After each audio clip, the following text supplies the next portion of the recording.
Hi quilting friends, I'm Edyta Sitar from Laundry Basket Quilts. Welcome to Quilting Window and welcome to our mystery quilt. We are working on our block number 3. I am so excited for you guys. You are doing such a good job posting your pictures on social media and tagging me, allowing me to see them. It makes my day. So thank you for doing that. If you are new into Instagram, make sure you hashtag mystery2025 and tag me at Laundry Basket Quilt. So that way I get to see your pictures. I'm so excited for you. This mystery quilt has opened a door and a window for us to learn beautiful blocks that can be used for a beautiful quilt as well as the borders on any projects that you make. And today's block is one of my personal favorites. It's a Flying Geese unit. Those are so much fun. And this one is 3.5 by 6.5.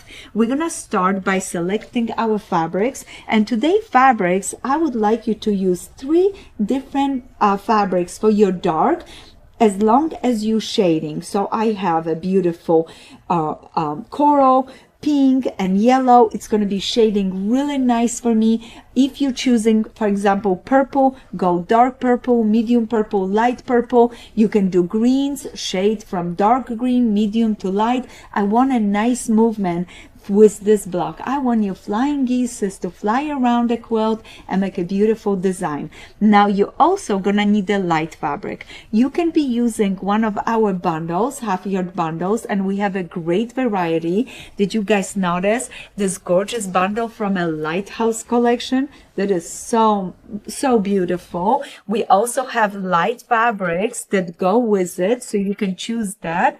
Or you can be using one of our pre-cut kits. We have a sewing bird pre-cut or poppy seed pre-cut. That's the one I'm using as I'm making my blocks with you. And I am so delighted because it saved me lots of time on cutting.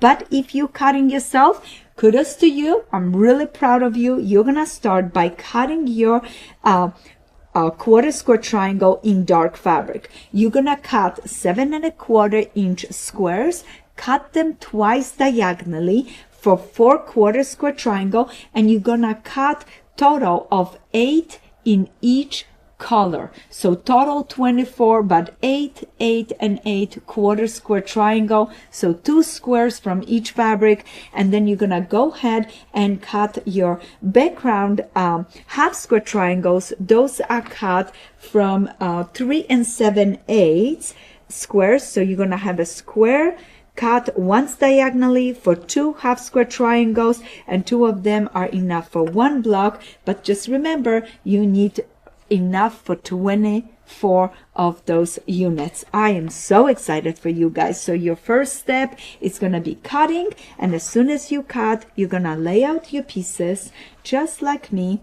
Look at this: 1 quarter square triangle, 2 half square triangle. Then we're gonna take our quarter square triangle, we place a half square triangle right over this way, and we're gonna go ahead and put a gentle pin right here in the middle. Now remember, perfectly match this part right here. Right here, you're gonna overlap. Your light triangle is going to be longer right here. What is great, you're going to start stitching from the top straight down. As soon as you finish stitching, your unit is going to look this way. Make sure you double check your 1/4 inch seam allowance. Remember, we learned that the thread is included in a 1/4 inch seam allowance.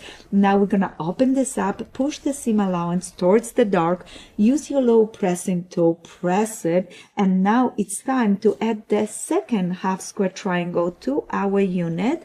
And this time again, perfectly match this corner.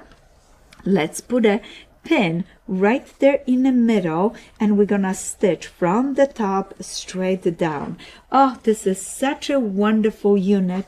As soon as you do that, as soon as you finish stitching, you're gonna go ahead, open the seam allowance and push towards this light fabric. Why did I do that? Why did I push towards the light? Because I don't want a lot of bulk right here. It's gonna be nice to now press it with an iron, finish pressing with your low tool. If you wanted to, make sure you use chain sewing. Make a lot of them. You're gonna do 8 in this color.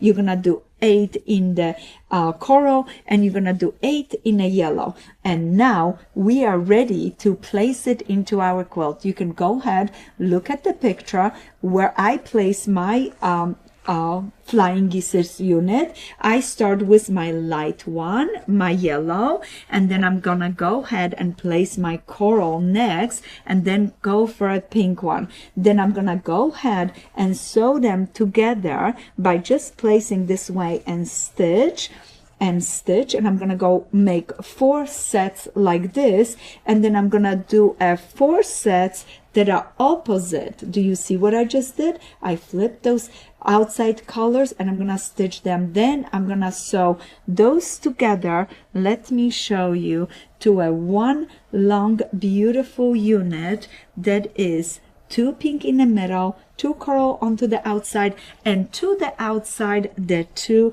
yellows. This is gonna be one big row, and I'm going to add it to the quilt.